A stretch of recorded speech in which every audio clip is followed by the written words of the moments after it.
¿Qué tal amigos? Bienvenidos a mi canal. Hoy quería presentarles un libro que en mi carrera académica ha sido muy importante. Se titula Geografía de Costa Rica, Espacio y Población, Rasgos Demográficos a través del tiempo. Ahí tienen ustedes el libro. Geografía de Costa Rica, Espacio y Población, Rasgos Demográficos a través del tiempo. En realidad, en el año 73 iniciamos un proceso de formación como geógrafos profesionales al lado del maestro Roy Ryder. En ese entonces teníamos que definir cuál era nuestro interés, digamos, en realizar la licenciatura en geografía. Yo desde un primer momento siempre me llamó mucho la atención el estudio de la demografía, de la demogeografía, es decir, los fenómenos demográficos localizados en un espacio geográfico. Y entonces me planteé este estudio, que es un estudio, una revisión, por ejemplo, de lo que había hecho don Wilbur Jiménez, uno de los grandes investigadores, lo que había hecho la Asociación Demográfica Costarricense en los años 60 y algunos autores costarricenses que habían producido material de muy buena calidad, que aquí está citado. Yo quise entender, digamos, inicialmente cómo se pobló Costa Rica, ¿verdad? Cómo fue la ocupación inicial. Ya todos sabemos que la conquista española entra por el mar Caribe, ¿verdad? Justamente acá donde está la isla Quiribí. Y ahí en 1502 se da el primer contacto. El nombre de Costa Rica, yo lo he explicado en otras circunstancias, surge un poco más tardíamente, en 1560 aproximadamente, que da inicio también la colonización permanente del territorio de Costa Rica por parte de las huestes colonizadoras. Evidentemente que ese primer contacto ha sido ya estudiado por los antropólogos, los arqueólogos, que han dado evidencia que trajo como consecuencia una mortalidad elevada. Esa mortalidad elevada nunca hemos podido determinar exactamente cuánta población tenía, digamos, lo que constituye hoy día este territorio que llamamos Costa Rica. Originalmente en el periodo colonial se llamó Nueva Cartago y Costa Rica. Decíamos también que el nombre venía de una apreciación original en esa primera llegada por el oro que llevaban los indígenas que fueron a tener el primer encuentro con Cristóbal Colón. De manera, bueno, que también reviso en parte, digamos, los nuevos estudios de etnografía, ¿verdad? La organización indígena en cacicazgos, los diferentes grupos de población que había, ¿verdad? Cacicazgo era una unidad territorial, una unidad de poblamiento, era una organización, era, para usar un símil, digamos, eran eh, grupos nacionales con lengua, identidades, este, y en Costa Rica hemos estudiado los los más importantes, pero en verdad que los estudios hoy día se han encontrado mucho más evidencia de existencia de grupos con niveles, digamos, culturales diferenciados, pero que, digamos, comparativamente, si uno se encuentra las obras y toda la, digamos, la parte que hoy día se encuentra en los museos, se va a dar cuenta que en verdad a lo largo de la historia la población aborigen costarricense ha sufrido un retroceso cultural y hay que reconocerlo. Ha sido responsabilidad del proceso, digamos, de no integración, de no reconocimiento de su integración al Estado-Nación. Hasta hace muy poco, por ejemplo, se les otorgó cédula de identidad, todo este tipo de cosas han pesado muy fuerte en términos de la educación. Eh, y por otro lado, producto, digamos, de la resistencia indígena, cae, digamos, hay un choque, digamos, en las organizaciones que ellos tenían, en los cacicazgos y sus formas de organización. Hay un retiro hacia las zonas menos pobladas del país, zonas montañosas, inaccesibles, y ahí han permanecido ya hace 5 siglos, de 1502 al 2021, ocupan tierras relativamente alejadas de los centros de población, de acceso dificultoso, en fin. Pero bueno, también por otro lado empieza a darse la colonización de Costa Rica en 1560, la fundación de centros poblados, ¿verdad? Y si bien es cierto que se entra por el Caribe, también el proceso colonial, ¿verdad? El proceso colonial, ya como parte de la corona española, incentivó mucho la ruta, digamos, del Océano Pacífico, ¿verdad? Esta vertiente, digamos, tiene un mayor desarrollo, digamos, durante todo el periodo colonial que el Caribe, ¿verdad? El Caribe se mantuvo bastante al margen del proceso de ocupación, digamos, española. Y el territorio por excelencia, digamos, que van a ocupar en ese periodo, ¿verdad? Y que lo es el centro, digamos, del país, el Valle Central de Costa Rica, donde echa asiento lo que llamamos Costa Rica. Y en 1821, al lograrse la independencia, bueno, hay que definir límites. Teníamos el partido de Nicoya, que es mucho la península de Nicoya, ¿verdad? Que era un partido, una unidad territorial independiente con su propio gobierno, ¿verdad? Y ese partido, digamos, en 1824 se anexa, digamos, a Costa Rica, lo cual nos suma, digamos, toda esta península, ¿verdad? Muy importante que fue en la época colonial y que ha seguido siendo en, digamos, el transporte, la riqueza de islas, la riqueza de poblamiento, el acceso, digamos, al mar. Todos estos territorios, ¿verdad? Antiguamente fueron, y bueno, todavía hoy día son parte de la provincia de Punta Arenas, pero estaban más integrados porque el transporte era marítimo.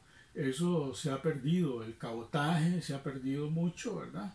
Y de Golfito a Nicoya, sería un viaje bastante difícil de realizar hoy día. En el pasado lo fue y se hizo con mucha frecuencia. Hay un tema, digamos, que es base y me voy a detener unos minutos ahí porque es importante. Digamos que los estudios de población con que hemos contado hasta el momento son los de el sacerdote Bernardo Augusto Till. Y el problema es que Till nos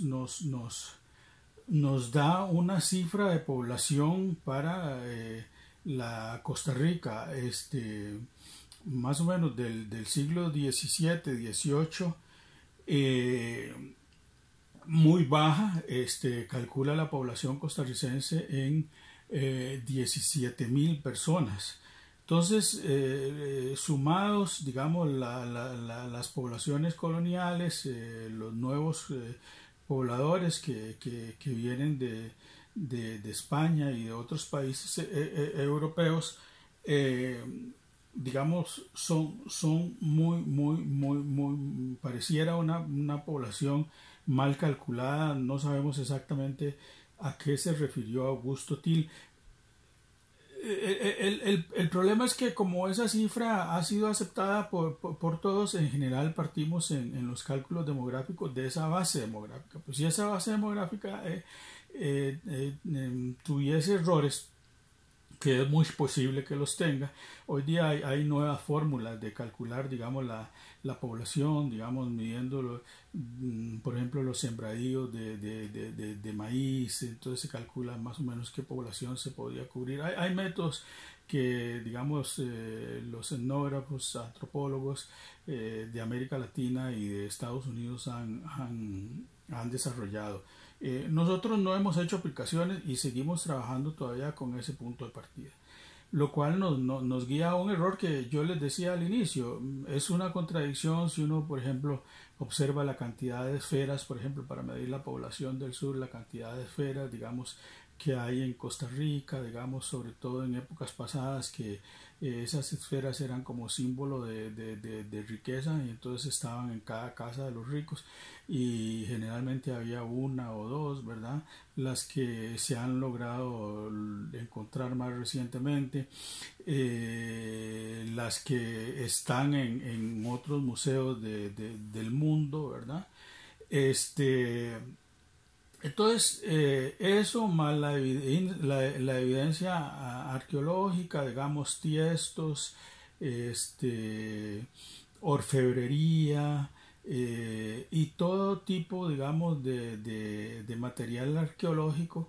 Uno dice, esto no es posible que nos dé esa cifra de población. De manera que hay un trabajo que nos queda por hacer, que es un poco una especie de demografía histórica, retrospectiva de los pueblos indígenas. Y hay colegas que han estado trabajando eso. Esperamos nuevos datos, porque la crítica sí se ha planteado, pero todavía la parte de realización de estudios detallados no se ha dado.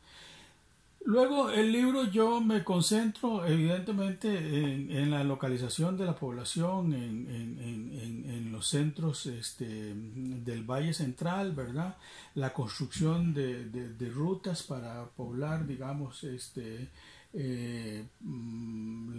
la región norte, digamos, toda esta región, para, digamos, llegar acá al Caribe, digamos. Carrillo construye la ruta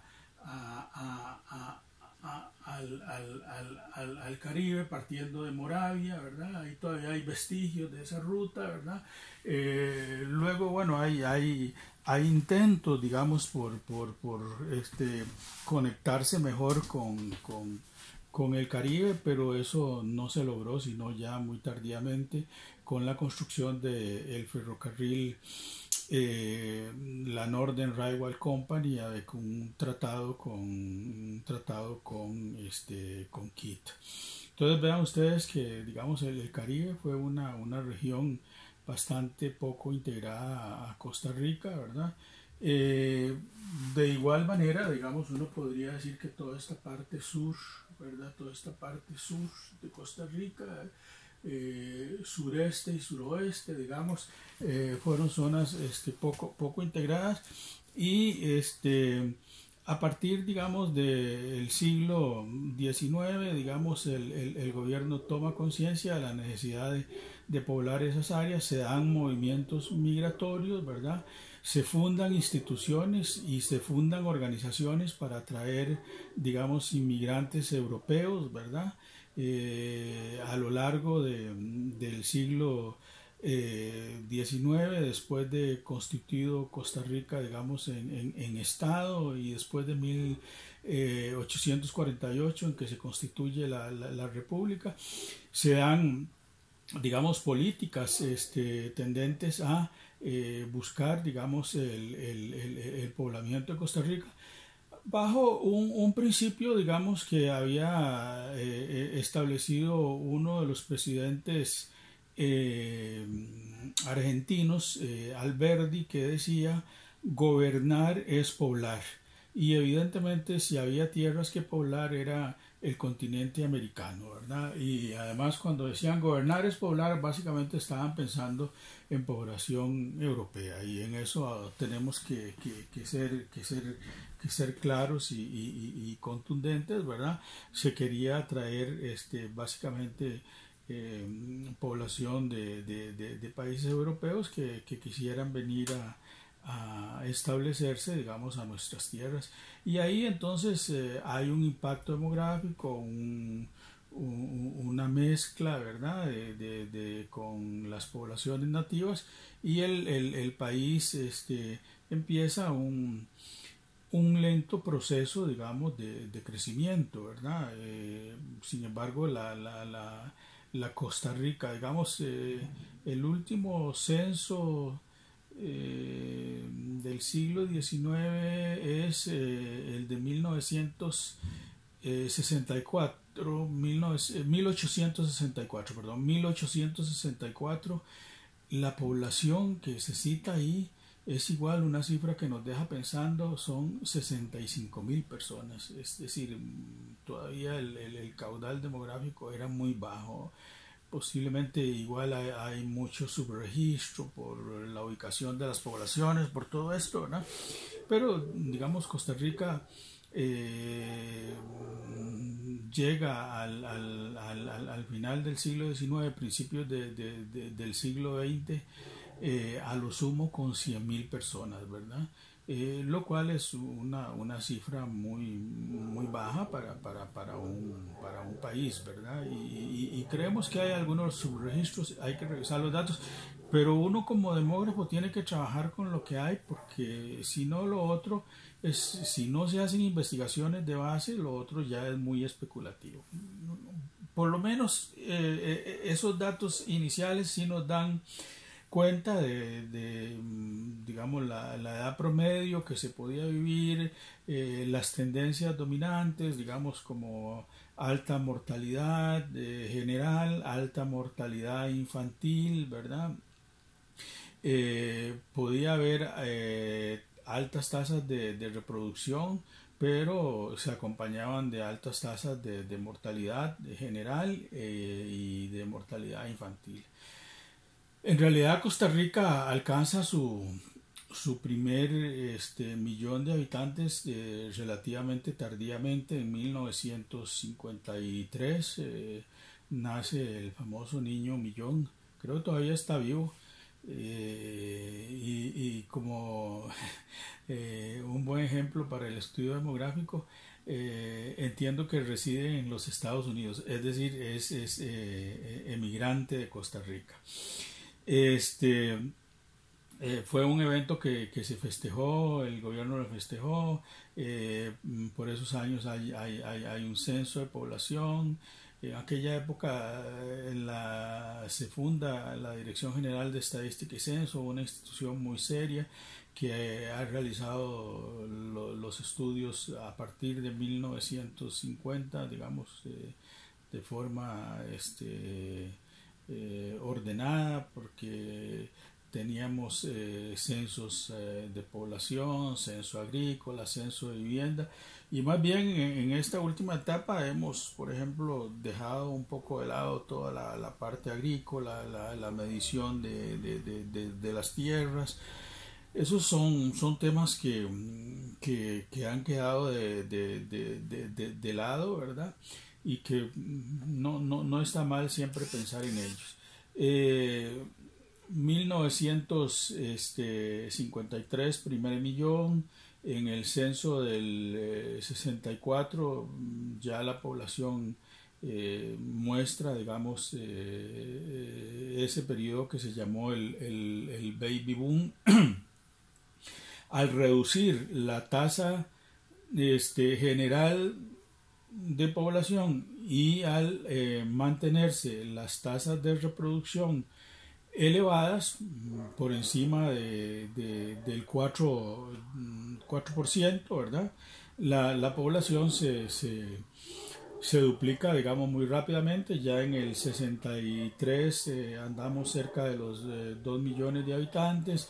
En el 73 llegamos a 3 millones. Y luego, bueno, ahí entran entran las políticas demográficas de la época, donde empieza a controlarse la natalidad para bajar las tasas de reproducción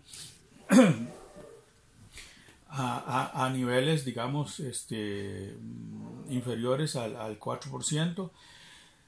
Y todo eso se acompaña, digamos, de grandes procesos de poblamiento, digamos, agrícola, digamos, a través de lo que fue el Instituto de Tierras y Colonización, ¿verdad? Que durante el siglo XIX trató de dotar a los campesinos de tierra. Por ejemplo, vean ustedes, Instituto de Tierras y Colonización, es decir, la tierra era un bien que podía dársele al pueblo. Y fue un periodo, digamos, de una gran bonanza, ¿verdad? Los años 40. Yo, por ejemplo, mi abuelo estuvo involucrado en la formación de una colonia en Sarapiquí, Colonia Carvajal se llama. Ahí se llevó agricultores de Desamparados y de Acerrí, ¿verdad? Aproximadamente unas 50 familias constituyeron la base de esa colonia. Eso es un tema que también he estudiado por razones familiares, ¿verdad? Alguna vez fui a visitar la colonia, pero la gente, claro, al saber que yo era de apellido Carvajal, ya se les dio temor de que tuviera algún deseo de posesionarme, cosa que estaba muy lejos de mis intereses. Pues mis intereses han sido básicamente académicos, ¿verdad? De conocer un poco, sí, la historia familiar. Los invito a leer este libro. Aquí llego hasta las últimas proyecciones de población del 2010, ¿verdad? Que nos muestran cómo el panorama de nuestra población ha cambiado, ¿verdad? Los nuevos problemas, la concentración de la población en el gran área metropolitana, el deterioro de la infraestructura de comunicaciones, los problemas de contaminación ambiental producidos por una flotilla de automóviles, digamos, cada vez crecientes y escasas rutas modernas, ¿verdad? La llegada, digamos, de nuevas enfermedades, los problemas de la migración de países vecinos, ¿verdad? Por conflictos políticos, ¿verdad? Todos esos nuevos temas, digamos, que son de carácter demográfico. Y para mí este libro es muy importante porque con este libro, cuando yo lo terminé de escribir, dije, terminé ahora sí mis compromisos con mi etapa inicial cuando empecé a estudiar geografía, porque todo esto debía hacerse para un gran libro que se iba a llamar una geografía de Costa Rica. Al menos de mi parte yo he cumplido, está mi libro, si fuera necesario actualizarlo para hacer la publicación, lo haría. Lo que sucede es que también ya algunos compañeros han fallecido, otros quizás porque Yo creo que era uno de los más jóvenes de mi generación. Todavía pues he tenido un poco la fuerza intelectual de haber cumplido mi reto en el 2011 que terminé el borrador de este libro y después ya vino la etapa de publicación y todo esto. Los invito a leer Geografía de Costa Rica, Espacio y Población, un libro que está a la venta, es un libro que usted puede adquirir a un precio cómodo, 5.000 colones, ¿verdad?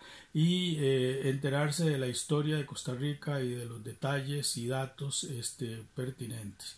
No olviden suscribirse a mi canal, siempre es importante, es una motivación para poder seguirles comentando las publicaciones de Editorial y Librería Alma Mater, más otros materiales que voy agregando ahí.